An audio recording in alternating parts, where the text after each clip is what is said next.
बहुत समय पहले गहरे नीले समुद्र में नील सागर नाम का एक जादुई राज्य था। यह राज्य समुद्र की गहराई में स्थित था, जहां सुंदर जलपरियां, चमकीली मछलियां और अनेकों अनोखे समुद्री जीव रहते थे। नील सागर का राजा शैलेंद्र समुद्र का न्याय प्रिय और दयालु शासक था।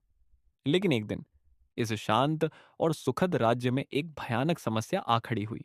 नील सागर का यह भंवर अचानक प्रकट हुआ था और इसकी शुरुआत किसी छोटे से झागदार गोल चक्कर से हुई थी। लेकिन जैसे जैसे दिन बीतते गए, यह भंवर और बड़ा और अधिक शक्तिशाली होता गया। इसकी लहरें न केवल समुद्री जीवों के घरों को तबाह कर रही थीं, बल्कि पानी की गहराइयों में रहने वाले कई दुर्लभ जीव भी लहरों की चपेट में आकर खोने लगे थे। राजा शैलेंद्र ने अपने सलाहकारों से पूछा, यह भंवर क्यों बन रहा है? बुजुर्ग सलाहकार, जिन्हें समुद्र का सारा ज्ञान था, बोले, महाराज, यह प्राकृतिक आपदा नहीं है। यह समुद्र की देवी वरुणेश्वरी का क्रोध है। उन्होंने यह भंवर इसलिए भेजा है क्योंकि समुद्र में असंतुलन पैदा हो गया है। सागर मोती ही इसे शांत कर सकता है। सागर मोती एक जादुई रत्न था जो काल सागर के गहरे अंधकार में छिपा हुआ था, लेकिन उसे पाना आसान नहीं था। काल सागर को मृत सागर भी कहा जाता था, क्योंकि वहां से कभी कोई जीव वापस नहीं लौटा। जैसे जैसे भंवर बढ़ता गया, नील सागर की प्रजा में डर और चिंता बढ़ने लगी। कई समुद्री जीवों ने सागर छोड़कर दूसरी जगह जाने की कोशिश की, लेकिन भंवर की शक्ति के कारण वे असफल रहे। इस संकट को देखते हुए राजा ने सभा बुलाई और अनाया ने स्वयं सेवक बनकर सागर मोती लाने का निर्णय लिया। सभा में बैठी जल परी अनाया ने राजा से कहा, महाराज, मैं काल सागर जाऊंगी। यह सागर मेरा घर है और इसे बचाना मेरी जिम्मेदारी है। अनाया की बात सुनकर राजा ने उसे समझाने की कोशिश की।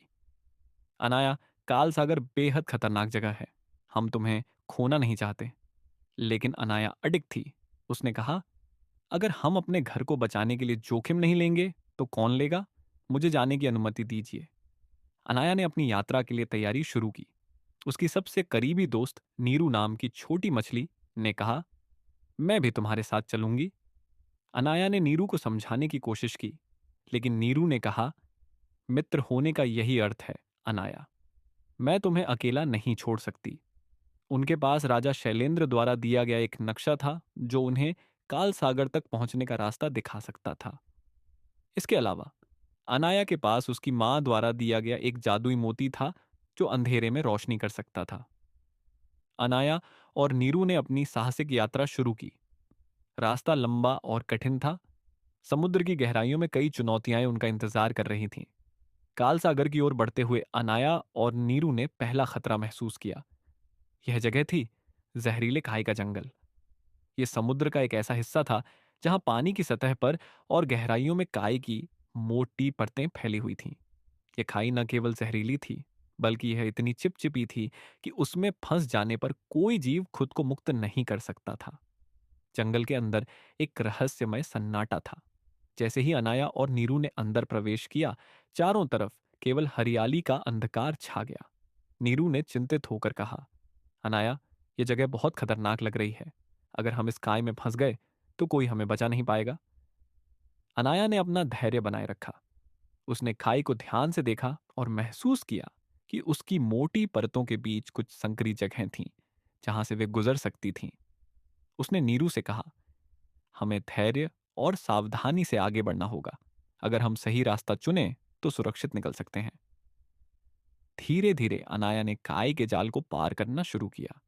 एक बार नीरू का पंख काई में फंस गया, लेकिन अनाया ने उसे तुरंत खींच लिया। अंततः उन्होंने यह कठिन चुनौती पार कर ली।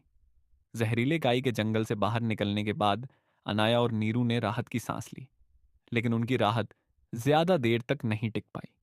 जैसे ही वे एक खुले पानी वाले क्षेत्र में पहुंचे, एक विशाल शार्क ने उन पर हमला कर दिया। यह शार्क ब्लैकफिन प्रजाति की थी, जिसे अपने क्रूर स्वभाव और तेज दांतों के लिए जाना जाता था। शार्क ने गरजते हुए कहा, यह मेरा क्षेत्र है, यहां से गुजरने की हिम्मत मत करना। शार्क के दांतों की चमक और उसकी विशालकाय पूंछ को देखकर नीरू डर कर पीछे छिप गई। उसने कहा, हम अब नहीं बचेंगे अनाया, यह शार्क हमें खा जाएगी। लेकिन अनाया ने अपना धैर्य नहीं खोया। उसने साहसिक कदम उठाते हुए शार्क से कहा, हम तुम्हारा क्षेत्र पार नहीं करना चाहते, लेकिन हमें सागर मोती तक पहुंचना है। अगर हम यह मोती नहीं लाए तो पूरा सागर नष्ट हो जाएगा और तुम्हारा घर भी नहीं बचेगा। शार्क ने अनाया की बातों को ध्यान से सुना। उसने गहरी आवाज में कहा, तुम सच कह रही हो? अगर यह भंवर इतना खतरनाक है तो मैं तुम्हारी मदद करूंगा। शार्क ने अपनी पूंछ से उन्हें सही रास्ता दिखाया और आगे बढ़ने दिया। अनाया की बुद्धिमत्ता और शांत स्वभाव ने यहां उन्हें बचा लिया। अब अनाया और नीरू काल सागर की सीमा पर पहुंच गए थे। यह समुद्र का सबसे खतरनाक हिस्सा था। यहां चारों ओर घना अंधेरा था। पानी की गहराइयों में भी कुछ दिखाई नहीं दे रहा था। यह ऐसा स्थान था जहां न कोई प्रकाश पहुंचता था और न ही कोई जीव आसानी से जीवित रह पाता था। नीरू ने डरते हुए कहा, अनाया, यहां तो कोई रास्ता नहीं दिख रहा। हम आगे कैसे बढ़ेंगे? अनाया ने अपनी मां द्वारा दिया गया जादुई मोती निकाला। यह मोती अंधेरे में चमकने लगा और रास्ता दिखाने लगा। जादुई रोशनी के सहारे वे कालसागर के दिल में पहुंचे, जहां उन्हें एक प्राचीन मंदिर दिखाई दिया। मंदिर के अंदर चमचमाते मोती की रोशनी चारों ओर फैल रही थी।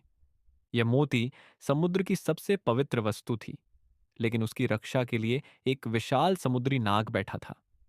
नाग ने उन्हें देखते ही फुंकार मारी और कहा, अगर तुम इस मोती को छूने की कोशिश करोगी तो मैं तुम्हें यहां से बाहर नहीं जाने दूंगा। अनाया ने नम्रता से कहा, हम इस मोती को सागर की भलाई के लिए लेना चाहते हैं। यह भंवर से नील सागर को बचा सकता है। नाग ने गरजते हुए कहा, अगर तुम इसे चाहती हो तो तुम्हें मेरी 3 पहेलियों का जवाब देना होगा। पहली पहेली, ऐसा क्या है जो सबके पास होता है लेकिन कोई देख नहीं सकता? अनाया ने तुरंत जवाब दिया, परछाई। दूसरी पहेली, ऐसा कौन सा जीव है जो सुबह 4 पैरों पर, दोपहर को 2 पैरों पर और रात को 3 पैरों पर चलता है? अनाया ने कहा, मनुष्य। तीसरी पहेली, ऐसी कौन सी चीज है जो जितनी बढ़ती है उतनी हल्की हो जाती है? अनाया ने मुस्कुराकर उत्तर दिया, धुआं। नाग ने उनकी बुद्धिमत्ता से प्रसन्न होकर उन्हें मोती लेने दिया। मोती लेकर लौटते समय समुद्र में भयंकर तूफान आ गया। लहरें इतनी ऊंची थीं कि अनाया और नीरू को लगा कि वे अब नहीं बच पाएंगे। तभी समुद्र की देवी वरुणेश्वरी प्रकट हुई। उन्होंने कहा, अनाया, तुमने साहस, बुद्धिमानी और दयालुता का परिचय दिया है। मैं तुम्हारी मदद करूंगी। देवी ने अपने आशीर्वाद से उन्हें नील सागर तक सुरक्षित पहुंचा दिया। अनाया ने सागर मोती राजा शैलेंद्र को सौंप दिया। राजा ने मोती का उपयोग करके भंवर को रोक दिया। पूरा नील सागर खुशियों से भर गया।